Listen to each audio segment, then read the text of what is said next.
अस्सलामु अलैकुम वरहमतुल्लाहि वबरकातुहू। अल्हम्दुलिल्लाहि रब्बिल आलमीन वल आक़िबतु लिल मुत्तक़ीन वस्सलातु वस्सलामु अला अशरफिल अंबियाइ वल मुरसलीन नबिय्यिना व रसूलिना व हबीबिना व इमामिना मुहम्मदिन व अला आलिहि व अस्हाबिहि अजमाइन, अम्मा बाद। क़ाल अल्लाहु तआला फ़िल क़ुरानिल करीम, या अय्युहल्लज़ीना आमनू कुतिबा अलैकुमुस्सियाम कमा कुतिबा अलल्लज़ीना मिन क़ब्लिकुम लअल्लकुम तत्तक़ून। वक़ाल अल्लाहु तआला फ़ी मक़ामिन आख़र, युरीदुल्लाहु बिकुमुल युस्रा वला युरीदु बिकुमुल उस्र। वक़ाल नबिय्यु सल्लल्लाहु अलैहि वालिहि वसल्लम, मन साम रमज़ान ईमानन व एहतिसाबा गुफ़िर लहु मा तक़द्दम मिन ज़ंबिही औ कमा क़ाल अलैहि सलातु वस्सलाम। काबिल एहतराम भाइयों, दोस्तों, बुज़ुर्गों, कल के दर्स के अंदर इस बात का तज़किरा हुआ था कि रोज़ा किसके ऊपर वाजिब है, और दूसरी बात जो डिस्कस की गई थी वो ये थी कि रोज़े को कौन कौन सी चीज़ें तोड़ देती हैं। आज के इस मुख्तसर वक़्त में हम देखते हैं कि रोज़ादार के लिए कौन सी चीज़ें जायज़ हैं जिनका अगर वो एहतमाम या उनका इस्तेमाल रोज़े की हालत में कर लेता है तो इंशाअल्लाह उसके रोज़े के ऊपर किसी किस्म का कोई असर नहीं है। इनमें से बाज़ चीज़ें तो वो हैं कि उन पे तकरीबन तमाम मुसलमान जानते हैं कि फ़लाँ अशिया, फ़लाँ उमूर, फ़लाँ काम रोज़े की हालत में जायज़ हैं, लेकिन कुछ ऐसी बातें भी हैं, कुछ ऐसे उमूर भी हैं जिनके बारे में हमारे बहुत सारे भाई वो इश्काल का शिकार हैं। रोज़े की हालत में उन्हें हराम कहते हैं या नाजायज़ कहते हैं। तो बहरहाल रोज़ादार के लिए जो चीज़ें जायज़ हैं, अल्लाह और अल्लाह के रसूल सल्लल्लाहु अलैहि वसल्लम ने जायज़ रखी हैं, उनमें सबसे पहली चीज़, अगर रोज़े के अंदर ये महसूस हो कि दिन लंबा है, गर्मी है, तो रोज़े की हालत में नहाना, गुस्ल करना, हत्ता कि नहर वगैरह के अंदर भी नहा लेना, इसमें किसी किस्म का कोई हर्ज नहीं है। अबू दाऊद के अंदर रिवायत मौजूद है कि रसूलुल्लाह सल्लल्लाहु अलैहि वसल्लम काना युसुब्बुल मा अला रासी, आप रोज़े की हालत में अपने सर के ऊपर पानी बहाया करते थे और गुस्ल फरमाया करते थे। लिहाजा रोज़े की हालत में गुस्ल करना, बाथरूम के अंदर या नहर वगैरह के अंदर या अपने सर के ऊपर पानी रख लेना कि वो नीचे आहिस्ता आहिस्ता आता रहे, ये सारी चीज़ें जायज़ हैं, इसमें किसी किस्म का कोई हर्ज नहीं है। इसी तरह दूसरी चीज़ जो रोज़े के अंदर जायज़ है, अगर गर्मी की शिद्दत की वजह से गीला कपड़ा अपने ऊपर ले लिया जाए तो इसमें भी कोई हर्ज वाली बात नहीं है। सहाबा इकराम के बारे में मिलता है कि गर्मी की शिद्दत की वजह से वो गीला कपड़ा अपने ऊपर लिया करते थे ताकि गर्मी की शिद्दत भी कुछ कम महसूस हो और रोज़े की जो एक लंबे दिन और गर्मियों के दिनों की वजह से एक शिद्दत है उसके अंदर कमी आ जाए। तीसरी चीज़ जो रोज़े की हालत में बिल्कुल जायज़ है वो है अपनी आँखों के अंदर सुरमा डालना, इसमें किसी किस्म का कोई हर्ज नहीं है। बाज़ भाई इसमें बहुत सख्ती करते हैं, कहते हैं रोज़े की हालत में सुरमा डालना ये जायज़ नहीं है, तो ये बिल्कुल जायज़ है, इसमें किसी किस्म का कोई हर्ज नहीं है। नबी करीम सल्लल्लाहु अलैहि वसल्लम की वैसे आम आदत ये थी कि आप रात को सुरमा डालते थे। एक हदीस में ये भी है कि इसमत सुरमा इस्तेमाल करो, वो इन पलकों को उगाता है और नज़र को तेज़ करता है। तो बहरहाल रोज़े की हालत में भी अगर कोई मर्द या औरत वो सुरमा डाल ले, आँखों में बाज़ दफ़ा कोई ऐसी तकलीफ़ होती है या वैसे कोई ज़रूरत होती है, तो इंशाअल्लाह रोज़े की हालत में बिल्कुल किसी किस्म का कोई हरज नहीं।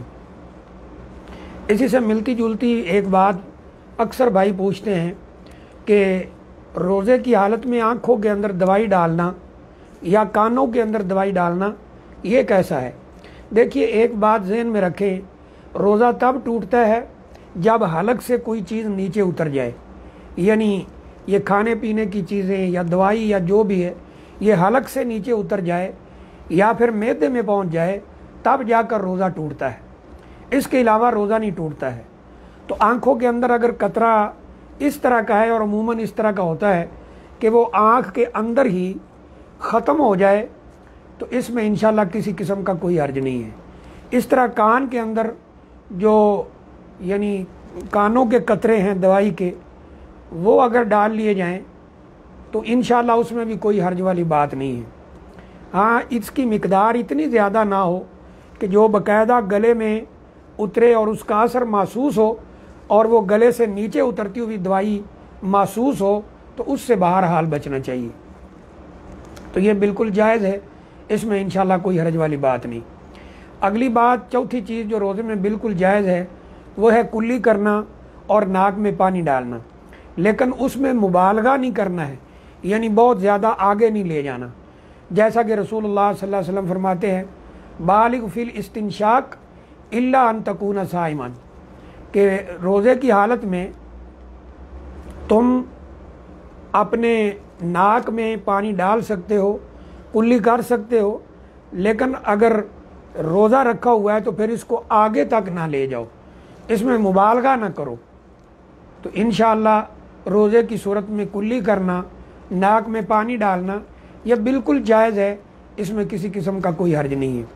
अगली चीज़ जो रोज़े की हालत में बिल्कुल जायज़ है वो है कि अगर कोई ज़रूरत महसूस हो, कोई ऐसी मजबूरी हो, तो ऐसा इंजेक्शन लेना जो ग़िज़ाई ना हो, जो मैदे को ताकत दे या जिस्म को ताकत दे, उससे तो रोज़ा टूट जाएगा।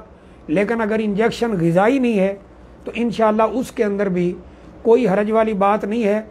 लेकिन ये सारी चीज़ें, आँखों में दवाई डालना या फिर कानों में दवाई डालना वगैरह, ये उस वक्त है जब इसकी ज़रूरत हो और इसके बगैर कोई चाराकार ना हो। तो इंशाअल्लाह इससे रोज़ा नहीं टूटता है। जितना बहरहाल बच सकते हों तो वो बेहतर और अफजल अमल है, लेकिन अगर इसकी ज़रूरत हो तो इंशाअल्लाह इसमें किसी किस्म का कोई हर्ज नहीं है। अगली चीज़ जो रोज़े के अंदर जायज़ है वो है अगर सींगी लगाने की ज़रूरत पड़ जाए, लेकिन वो सींगी एक तरीका इलाज है जो रसूलुल्लाह सल्लल्लाहु अलैहि वसल्लम से साबित है, सहाबा इकराम से साबित है, और इंतहाई मुफीद तरीका इलाज है बहुत सारी बीमारियों में। तो इसकी अगर ज़रूरत पड़ जाए तो इस तरह की सींगी, क्योंकि इसमें खून ऐसे पचने लगा कर निकलता है, अगर इंतहाई कम मिकदार में हो तो उसकी मजबूरन अगर ज़रूरत पड़ जाए तो इंशाअल्लाह वो जायज़ है। लेकिन अगर ये ज़्यादा मिकदार में हो जिससे जिस्म पर कमज़ोरी वाक़ई हो जाए तो उससे रोज़ा टूट जाएगा। दोनों किस्म के दलाइल बहरहाल मौजूद हैं। खुलासा ये है कि अगर ये बिल्कुल हल्का है तो इंशाअल्लाह इससे रोज़ा नहीं टूटेगा। अगर बहुत ज़्यादा ये हो गया, खून वगैरह निकला है, तो उससे रोज़ा टूट जाएगा। अगली चीज़ जो रोज़े के अंदर जायज़ है और बहुत सारे भाई पूछते भी हैं कि गर्मी की वजह से, भूख की वजह से, या ये जो गर्म लो चलती है इसकी वजह से मुंह के अंदर थूक जमा हो जाता है बाज़ दफ़ा, तो क्या हर दफ़ा उसको फेंकना ज़रूरी है? यानी ये रीक अरबी ज़ुबान में कहते हैं, मुंह के अंदर जो थूक वगैरह होता है, अगर वो वैसे गर्मी की वजह से या इस तरह मैदा खाली होने की वजह से ये आता है, तो इसमें इंशाअल्लाह कोई ऐसी बात नहीं है कि इससे रोज़ा टूट जाए। इससे रोज़ा बिल्कुल सही है। अगर ये अलग से नीचे चला भी जाए तो इसमें किसी किस्म का कोई हर्ज नहीं है। इस तरह अगली बात जो 9वीं चीज़ जो रोज़े के अंदर बिल्कुल जायज़ है वो ये है कि अगर इंसान का मादा मनविया, यानी जिसे हम मनी कहते हैं, मादा मनविया नींद वगैरह के अंदर निकल जाए तो इंशाअल्लाह रोज़ा बिल्कुल सही है। हाँ, जानबूझ के निकालेगा या जानबूझ के अपनी बीवी के साथ ताल्लुक़ कायम करेगा तो रोज़ा टूट जाएगा, उसकी कज़ा भी होगी और कफ़ारा भी देना होगा। इसका बयान पहले गुजर चुका है। अगली चीज़ जो रोज़े के अंदर बिल्कुल जायज़ है वो है खाने का जायका। अगर कोई और बंदा नहीं है, यानी जैसे कोई बच्चा है या कोई ऐसी औरत है जिसके रोज़े वो नहीं रखा उसने किसी भी शरई उज़र की वजह से, वो नहीं है, तो खाना चखने की हद तक चख सकते हैं, जैसा कि हज़रत इब्ने अब्बास रज़ी अल्लाह ताला अन्हु और सहाबा इकराम से इसके बारे में फतावा जात और उनके अक़वाल मिलते हैं कि सिर्फ़ चखने की हद तक ज़ुबान पे लगाकर ये देखना कि खाने में नमक मिर्च वग़ैरह सही है या नहीं है, इसमें इंशाअल्लाह कोई हरज वाली बात नहीं है। इस तरह अगली चीज़ 11वीं चीज़ जो रोज़े के अंदर बिल्कुल जायज़ है वो है खुशबू सूंघना या खुशबू लगाना। इसमें किसी किस्म का कोई हर्ज नहीं है। रोज़े की हालत में खुशबू को सूंघना और इसी तरह खुशबू लगाना, इसमें किसी किस्म का कोई हर्ज नहीं है। नबी अकरम सल्लल्लाहु अलैहि वसल्लम से, सहाबा इकराम से मुख्तलिफ अहादीस के अंदर ये चीज़ साबित है कि रोज़े की हालत में वो खुशबू लगाया करते थे। इस तरह जो 12वीं चीज़ रोज़े की हालत में बिल्कुल सही है वो है मिसवाक। अगर मिसवाक हम करना चाहते हैं वो रोज़े की हालत में बिल्कुल सही है, किसी किस्म का कोई हर्ज नहीं है। बाज़ भाई उस रिवायत को जिसमें आता है कि रोज़ादार के मुंह की बदबू वो अल्लाह ताला को खुशबू से, कस्तूरी की खुशबू से ज़्यादा आतियाबु मिन रिहिल मिस्क के लफ्ज़ मिलते हैं, उससे भी ज़्यादा पसंदीदा है। इसको देख के बाज़ भाई हमारे कहते हैं कि रोज़े की हालत में मिसवाक जायज़ नहीं है, लेकिन ये उनकी बात सही नहीं है। इस हदीस का तो फ़कत मतलब ये है कि रोज़ादार के मुंह की बदबू भी अल्लाह को पसंद है। इसका ये मतलब नहीं है कि हम मिसवाक नहीं कर सकते, मिसवाक कर सकते हैं। नबी अकरम सल्लल्लाहु अलैहि वसल्लम से, सहाबा इकराम से हदीस की किताबों में ये मौजूद है कि नबी सल्लल्लाहु अलैहि वसल्लम रोज़ा की हालत में होते थे और मिसवाक करते थे। सहाबा इकराम रोज़ा की हालत में होते थे और मिसवाक करते थे। इस तरह अगली चीज़ जो रोज़े की हालत में बिल्कुल सही है वो है तेल वगैरह लगाना, मालिश तेल, इसमें भी किसी किस्म का कोई हर्ज नहीं है।